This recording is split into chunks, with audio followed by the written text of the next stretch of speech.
Buckle up. Welcome to Musicians and Beyond, where we bring you the backstage info on the life, lyrics, and long journeys of the music industry. In studio, I am here with co-host Mark Lawhorn. I am John Sarabian. We have an incredible guest coming up, but first, Mark, what's been going on this week? Anything good?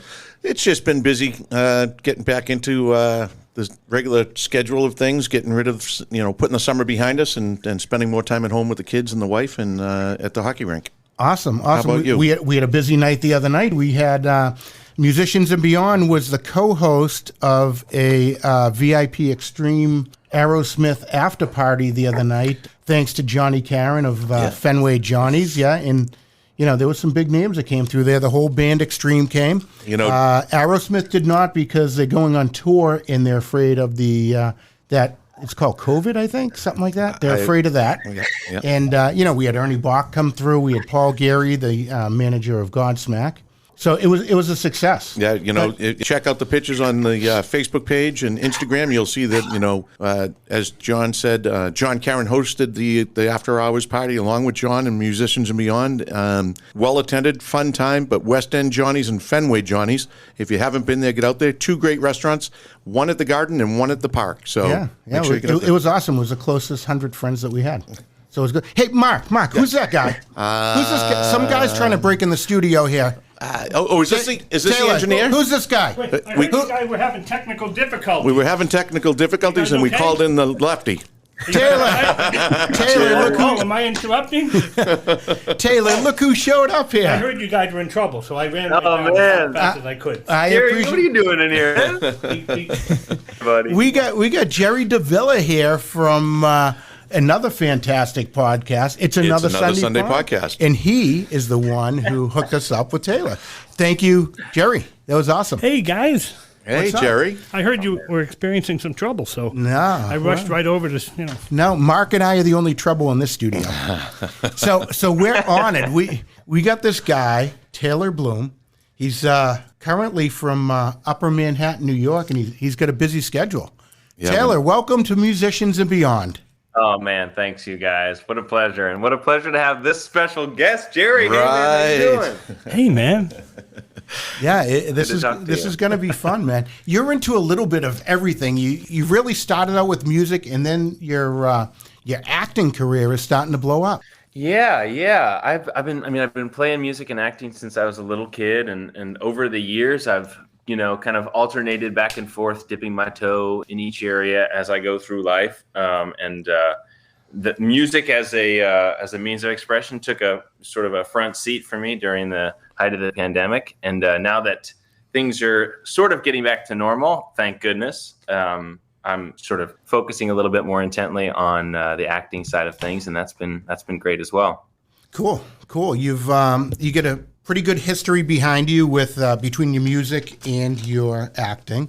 One of the biggest things that you've done, recently, you were Paul Simon in the Simon and Garfunkel Story.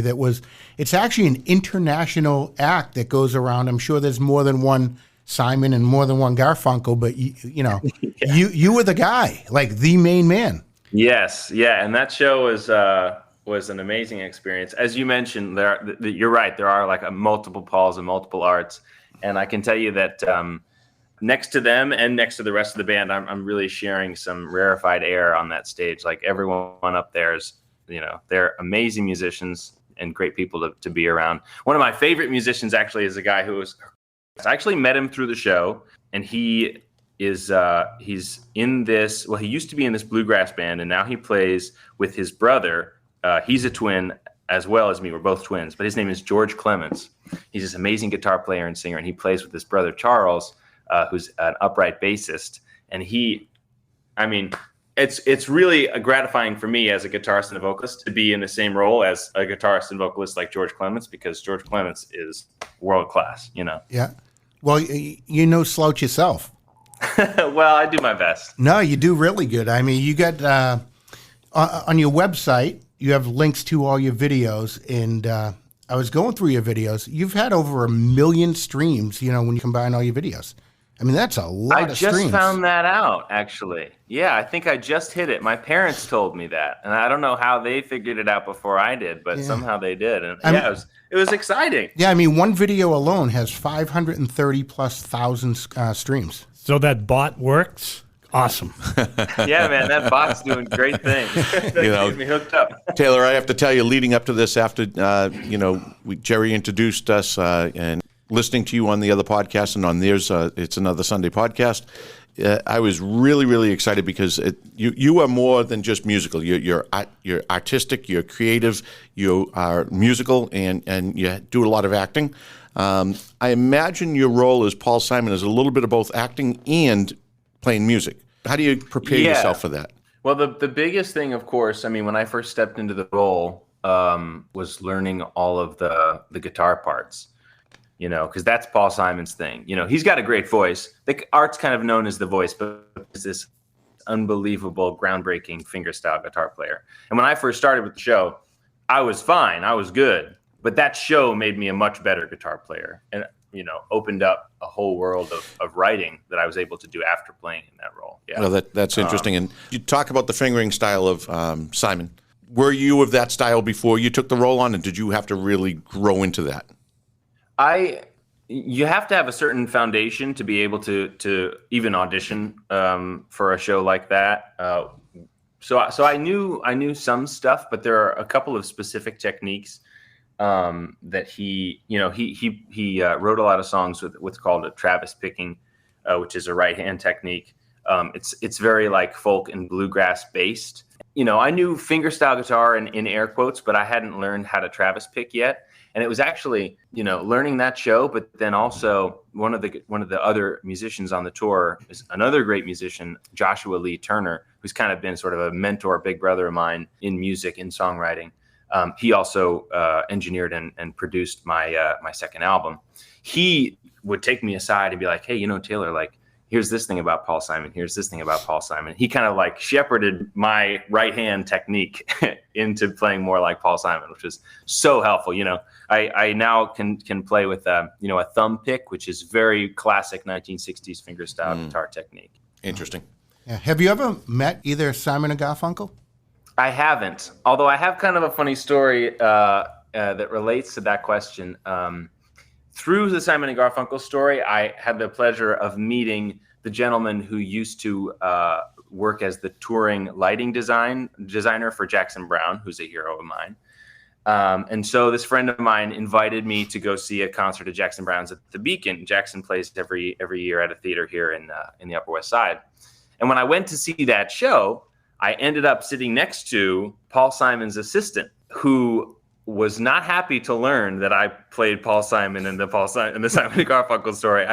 We were having a nice conversation. She asked, "What do I do?" And I was like, "Well, my friend brought me here. We met on this touring show." And she's like, "What's the touring show?" And I was like, "Oh, it's the Simon and Garfunkel Story." And she was like, "Oh, okay." and that was it. And we enjoyed the concert in silence. One of those awkward moments. Yeah, absolutely. Yeah, it's funny you say Jackson Browne, because on my way in here, I had your version of Loadout, which Jerry actually turned me on to, and I was very impressed. You hit it. Thank you. You hit it. Yeah. What do you get up your sleeve today? You get your six string with you, or do you think you could? I do. Yeah. So I always keep it nearby. Okay, cool. You play a lot of originals, and you also do covers. So let's your pick. You tell us what you want to get, play for the fans of Musicians and Beyond. We've actually hit 17 countries, so this broadcast is going worldwide. Yeah, we're big time. I mean, you're really at the pinnacle of your career now with John Sarabian and Mark Lawhorn. That's amazing. Congratulations, you guys. Oh, thanks. Well, all this talk of Jackson Browne, so when we recorded the Loadout, there's a video online, and I'm sure you guys have seen, doing your deep dive research. But you'll notice that I'm not playing an instrument, because I just sang that and the band played it. But that being said, I can play you another Jackson Browne song if you're game. Absolutely. It's one of my favorites. All right. I love this one. I got a funny story about this song too. I'll tell it really quick before I get into it. The first time I heard this song, it was not the Jackson Browne version. It was a cover It's done by this vocalist, but she has this kind of like real like lo-fi like, well, I've been out walking, and I thought that was the original song. And then I started listening to Jackson Browne, heard this version on his album, and I was like, damn, Jackson Browne, that's a nice cover of this song. Really good. Very much into it. And then I learned that he wrote it, and I was like, that makes sense. Gotcha. All right, yeah, and this is a Jackson Browne song, one of my favorites.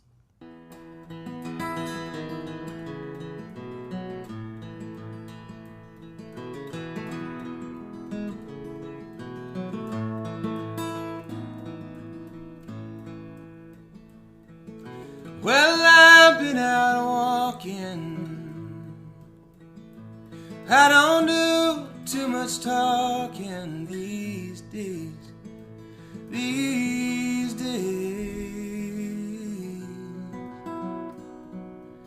days I sit on cornerstones and count the time in quarter tones to 10.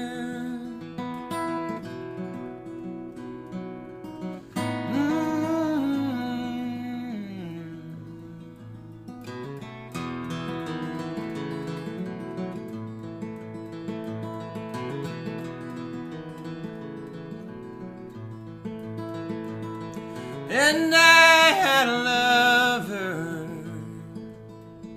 but it's so hard to risk another these days. These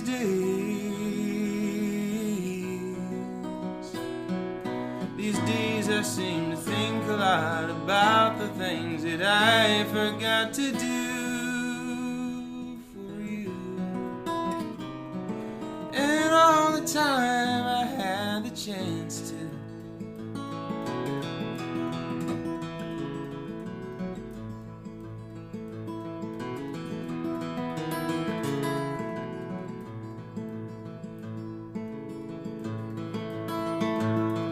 Well, I keep on moving.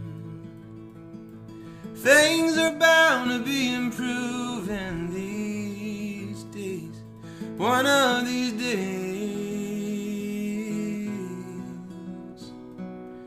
These days I sit on cornerstones and count the time in quarter stones to 10, my friend.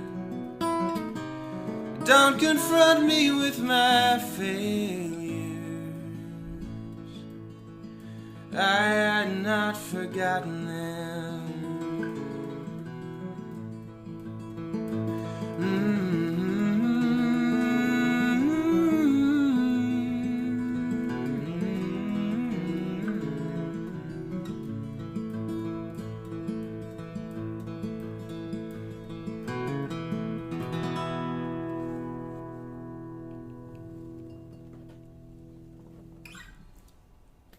Oh man, my pleasure. That was fantastic. Coming to us from Upper Manhattan, New York, that was Taylor Bloom. Taylor, thanks, man. How do people find? Man, my pleasure. Oh, cool. It's great that you're here. How do people find like all the info on you? Facebook, Instagram, all that stuff. Yeah, if you search for me on YouTube, Taylor Bloom, you'll find me. You can find me on Instagram, Taylor Bloom NYC. And I also have a website, which is also TaylorBloomNYC.com. And there's, all my videos are basically linked through all of those different platforms. So whatever way you want to get in contact, you can get in contact. You can also find me on Spotify. Both my albums are on there. Yeah, there's lots and lots of stuff to look at and listen to. As John mentioned earlier, you've had a lot of success on YouTube. Part of that is your consistency. You're posting, how often on YouTube do you post a new song or a new video? Well, at the height, I was trying to post once a week. That got to be a little intense. Hard. So I ended up doing like once every 2 weeks. Yeah. And then I haven't posted in a little while now because back in March, I was actually on tour with the Simon and Garfunkel Story, and I sustained a pretty serious vocal injury that required my long-term rest vocally, basically. Yeah. So I'm pretty much healed now, but I have yet to get back into the swing of producing videos on a regular basis. Okay. But that's definitely in the future, though. So you're feeling a lot better, though? You've recovered all the way? Yes. Fortunately, it wasn't the injury wasn't anything permanent. It was just, kind of like a warning sign to take it easy. Yeah. Now, outside of the show on the road, Who else are you playing with? Do you have a band that you play with? Well, my favorite band to play with is the band from the Simon and Garfunkel Story. Actually, they're the band that plays on both my albums, and it just shows how great a group of musicians they are. That they're just the best. I mean, they're world class. Here in the city, there's a few different folks that I'll collaborate with on occasion. But I don't have anything consistent here like other musicians I like to play with. It's a bummer because my favorite band to play with all live in San Diego. So. Yeah. And you're over there in New York. So your two albums, one of them is called Heading to Ohio, and your other one is My Father Before Me. Yeah, that's correct. Yeah, and released them both in the same year. Awesome. Because of COVID, right? You had a little extra time on your hands, is that right? Yeah, something like that. I mean, my partner Scout and I were living in Virginia with our folks, and I had a lot of time on my hands. And I was walking the dog one day, and I was like, God damn it, I got to record an album. Shoot. Because I knew it was going to be a huge amount of work. And of course, it turned out to be so fun. Yeah. But just on that walk, I was like, darn it, I got to do it. And you're getting some success out of it. Yeah, definitely. I mean, I've had a lot of positive response from it. It's been really nice. People really seem to like the music. And I would say the second album, even though it was released within the same calendar year, it already took a huge step forward from what we did on the first album, because the first record was recorded entirely in isolation. Everyone was recording their own material, sending it in. I'd have to listen to it, give notes, send ideas back. They would take it a week later and record it some more, do some more takes and some more passes. And then all of that would be sent to the engineer, who at the time was Josh Turner. He was the one who ended up mixing the record. And that was a laborious process. It took us almost a year to just record it and get it done. And then the second record that we did, we released it in the same year, but we sort of recorded it, only over a few months. And that was a lot more planning. We were able to meet in person. That video of the loadout, that's a video that takes place. That was the last thing we recorded in the studio that we rented in San Diego to record the album. So Josh and I recorded my stuff, and then we flew out to San Diego, rented a studio for 3 days. And this band played that whole record. I think they recorded 10 songs in 3 days. Unbelievable. Like how they do a take, and it was perfect. And it was just a matter of like, can you play this with this kind of feel, but not a bad note in any of those takes. Yeah. So it was a real pleasure to work on. That's awesome. Yeah. It's a good collaboration of musicians and good collaboration of music. Absolutely. What are you working on now? Current projects? Anything going on in the background? Well, in the acting side of my life, I'm very, very busy auditioning all the time, which is great. Like that's just that's a real privilege for me to be back in the place. The industry is at a period where we're starting to really ramp things back up, and I'm lucky that I'm sort of getting right in at the forefront, auditioning and stuff. Musically speaking, part of the reason that I haven't gotten back to posting videos yet is because I've been writing a lot, putting a lot of my creative musical energy into song creation rather than like recording covers for YouTube. So I'm hoping, I would very much like to record another album at some point in the next year or two. That's just a matter of funding and finance, because it's not inexpensive to do. But it is also pretty amazing how little money we were able to make these albums for. So, compared to what it normally takes to produce a full length. Putting out an album, what's the most expensive part for you when you're putting it out there? What costs the most? Studio time, engineers? What's it come down to? The priciest thing is the personnel, because. And I wasn't able to pay these musicians half of what they're worth because they're so good. Good for you. But you also don't want to stiff anybody. You don't want to ask anybody, hey, can you do me this favor and devote months of your life to working on writing parts for my record? That and paying for a good engineer. Josh Turner was pulling double duty for me as a producer and as the engineer. Wow. And so the most expensive part is making sure that your team is compensated. But that's also the best place to put your money, because they completely made those records. I mean, I'm so proud of those records, especially the second one, because that one felt a lot more like a collaboration. We were all together in the studio playing and watching Josh at the helm of that ship was really, really fun. But cool. Yeah, definitely the personnel is the most expensive part in my experience. Okay. Cool. It's money well spent. I mean, you really came out with an incredible product. Great product, yeah. You know, and you've been on a couple Thanks, of guys. top of the notch podcasts lately. You're on with us, and you were on with Jerry not too long ago. So, You know, just to tell you, and I have fun every time. it doesn't get any better than that, does it, kid? Taylor, there's a local comedian up here in Boston, and he's been all over the world. He's played, some of the biggest clubs, and he's got worldwide recognition. And I saw him up in a place on Route 1 here, and he said, yeah, here I am at the pinnacle of my career in an attic of a Chinese food restaurant. He was at the Kowloon, Steve Sweeney. And so that must be how you feel right now being on with us. No. But it's true that artists we take any opportunity we can to play, Yeah. No, and we know how busy you are, and we're thrilled that you came on with us. I mean, I read something about you with the Rocky Horror Picture Show. You were Frankenfurter? Oh man, yeah. Yeah. Yes. One of my storied roles. Yeah, Dr. Frankenfurter. I'll never forget. That was probably the most fun I've ever had performing, actually. Let me tell you. You don't know the joy of strutting on stage until you strut on stage in high heels. That is really the pinnacle. Yeah. Well, when we put this out, we're going to put that as your profile picture of you in the high heels. I think Jerry has something to say. You'll get a million views. Didn't I see you in those high heels last time I was in New York? I don't know. Did you? I don't know, it's a blur. I don't think I would venture out of the house with them just because they're so easy to fall off. I'm just kidding. Myself. I've been sitting here quietly. Let me ask you, Taylor. I'm sorry, John, to cut in. You were talking about the most fun you had on stage was doing that. What's been your favorite part to play in play, or on stage, or in a show? That's a great question. I mean, I have some favorite roles for sure. Well, my very favorite musical that I've been in a lot of musicals. My very favorite musical I've ever been in is this show called Spring Awakening, and I've been in it twice, different productions, and I played different roles. And it's a show that's about these kids who are like brought up in this really conservative, sort of like shame-based environment, and everything kind of falls apart. But it's written. The music of the musical is written by this guy named Duncan Sheik, who is an amazing composer. He had a hit back in I think it was the early 2000s called "She Runs Away."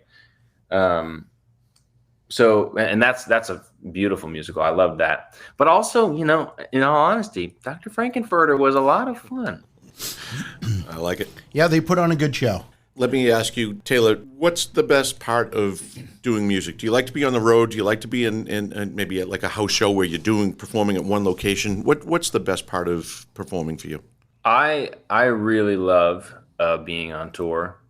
For something about that lifestyle I really enjoy. I like being in a new place every day. It's a nice balance of habit and new experience, because you're going to a new place every day. You're like, I got to find a place to get coffee here. I got to find a place to get lunch or whatever. But you're also coming back to the bus every night. You're playing the same show. You're on the road with the same people, and those people become like this strange family that you love to hang out with. I love that, and I also love what's been really interesting. Touring around with the Simon and Garfunkel Story is seeing how different communities respond to the show differently, because the audiences in Iowa behave very differently than the audiences in Florida, and they behave very differently than the audiences in Red Deer, Alberta. And that's fun. That's cool. That's interesting to see how different parts of the country, and I guess the continent, because we did play in Canada, how they all behave differently in the audience. That's really fun to watch. Yeah, that's an interesting point that you point out. And one of the things that I'll jump in real quick is I was lucky enough to travel down to southern Alabama on a whole other mission, and they just happened to be, the Simon and Garfunkel Story happened to be there. And one of the things I know, when I go to a concert, you can usually tell if the band's into it, and the music, of course, who doesn't like Simon and Garfunkel, right?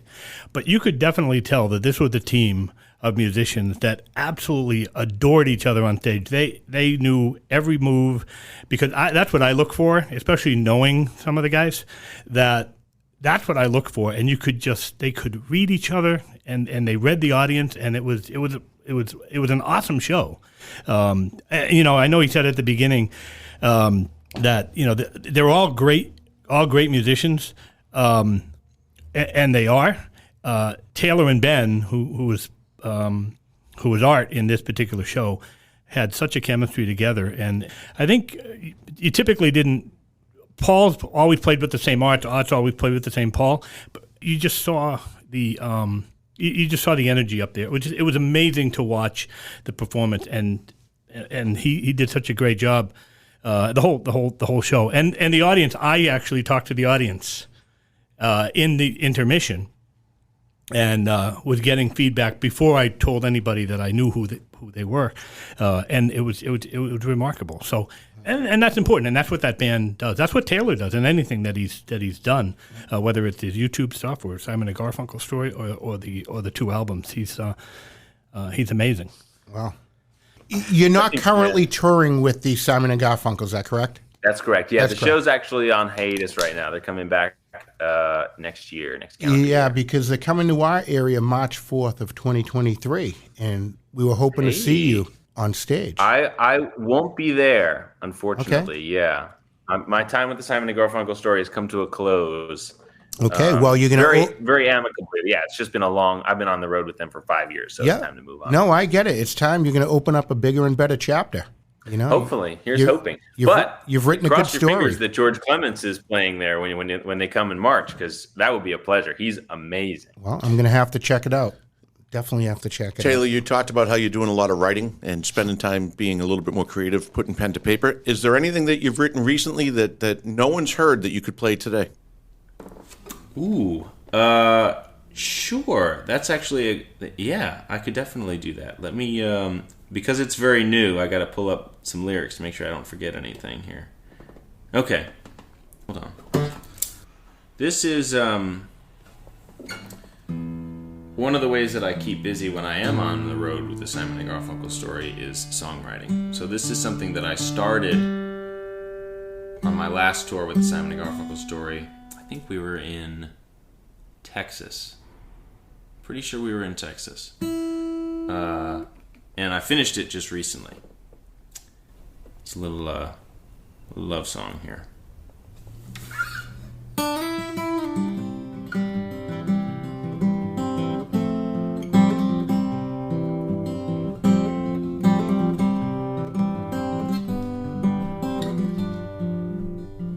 Way back when the moon was just a little rock there in the middle of the southern sky. Weren't no folks, no people who could disrupt all the peace that had developed on the pastures high. Weren't no whiskey, nor no late night roustabouting, nor no middle-agers doubting every choice they made. Weren't no you and me, and so I ain't sure what the point was. Ain't much world without the two of us here anyway. Anyway, I just called to say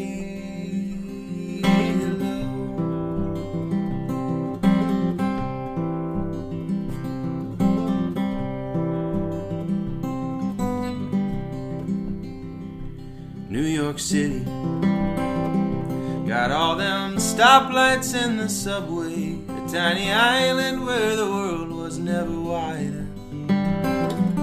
But more than this, and something most people don't realize, is that you live there, so all the lights burn brighter.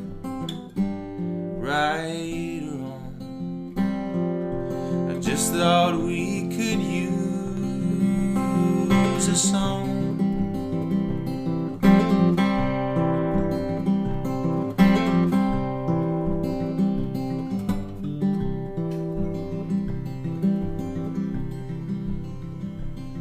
What a wonder that out of all these bits of matter, all these morons and mad hatters that have come our way, we found each other and have held on sweetly singing. No matter what the years are bringing, I know we're okay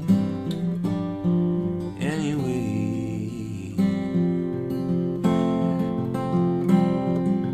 I just called to say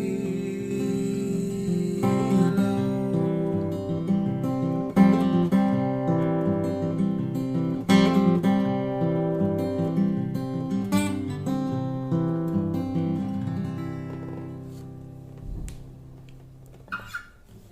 Another good one. Very well done. Very well Very done. well done. Beautiful. I like your Thanks, style guys. of your singing songwriting style is really second to none. Very, It's a very, great job. very reminiscent of Jackson Browne and others. Who else have been influences in your musical path? Well, as an early music listener, you know, in the backseat of the car, and mom and dad are playing music up front. We had a lot of Cat Stevens and James Taylor on. And then a few years after that, I started listening to some Irish folk singer-songwriters. There's these two guys, Glenn Hansard is one, and Damien Rice is another. They write really, like, sort of heart-wrenching lyrics, and like really big. They have their orchestrational style is like they'll start like the beginning of a song is teeny tiny, like just vocals and guitar, and then it'll grow and have like strings and a huge band and everything. It's very exciting. And then more recent influences. Somehow, despite listening to James Taylor and Joni Mitchell and then when I was a kid, I barely listened to Simon and Garfunkel. So then listening to Simon and Garfunkel to start working on this show was like a whole new, journey for me, delving into that music. And then, I came to Jackson Browne later in life. 2019, I think, was when I started listening to Jackson Browne. And he was just huge for me. Huge. So you like a little bit of everything. Yeah, the stuff I tend to not like is the stuff that all my friends seem to like. I listen to a lot of Jackson Browne. Yeah. Artists that have been really getting me lately, though, there's this new singer-songwriter I've been loving. Her name is Lizzie McAlpine. And then a lot of her music is produced by this guy named Jacob Collier, who's like a verifiable musical genius. If you want to see some cool stuff, look up Jacob Collier on YouTube. It's insane what he's doing. And of course, I've been a John Mayer fan for the longest time. Sure. That guy. His songwriting blows me away. And anyone who knows anything about guitar knows that he's one of the greatest guitar players. So I have a lot of respect for him. Yeah, as a musician. truly amazing musician for sure. We think you're pretty special too. And for the audience listening, if you want to find him, TaylorBloomNYC.com. Make sure you get over there, check out his videos, check out what he's doing, and follow him on YouTube. There's some great stuff there. Yeah, he's doing some great stuff, Mark. Where do you think we're going to see him in 10 years? I wonder where he thinks he's going to be in 10 years. Yeah, Taylor, in 10 years. Speaking of a segue. Yeah, where are you going to be? 10 years from now, I'm gonna be in a position financially to take my band on a tour that I pay for out of my own pocket, just for fun. Playing my music, playing some covers. That's what I want to be doing in 10 years. That's awesome. And remember, we have a deal. We do have a deal. That's right. When you're up there receiving that Grammy and that Oscar, you're going to give me a ticket to the theater, right? You're my plus one, Jerry. And you're going to thank Musicians and Beyond for getting you where you are? Absolutely. It wouldn't be where I am. So I just want to say thanks to you guys so much for having me on. It's been a real pleasure. And thank you, Jerry, for connecting me to these two fine fellows. I've had a lot of fun today. yeah, They're great. They're teaching me how to do a podcast.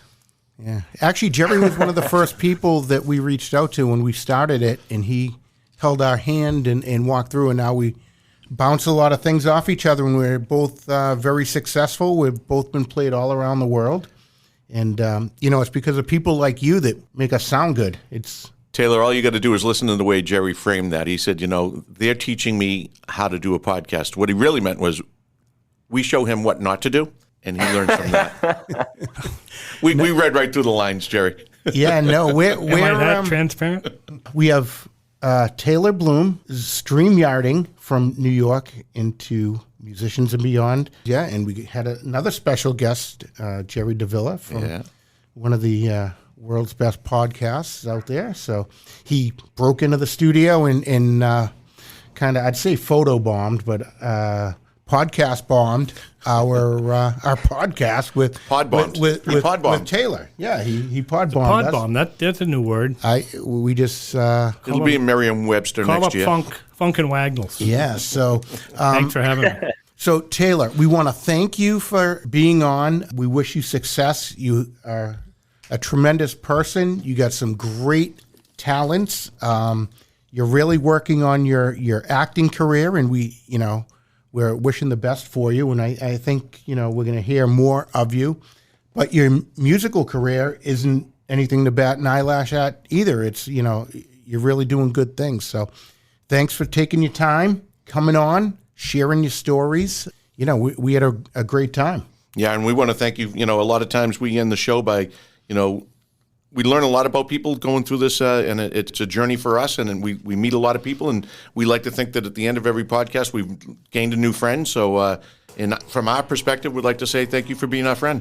Guys, thank you so much for having me. I'm so glad to have met you. Yeah, no, it was a pleasure. And like Mark said, I want to thank you for being our friend, too. Here he goes again, stealing my lines. I love stealing his lines. He gets all defensive because he made it up, and then I do it, and he does this thing. This is what it must be like having Art across the way on the stage with He you. takes his ball, and he goes home, and he's like, John, you did it again. Could you stop? Taylor, thank you very much for coming in today. Thanks, We hope buddy. you had a fun time with us. We know we had enjoyed your company, and we're looking forward to following your career and seeing more things in the future. Keep Thanks up the so good much, work. guys. Keep up the good work. Taylor Bloom, thank you.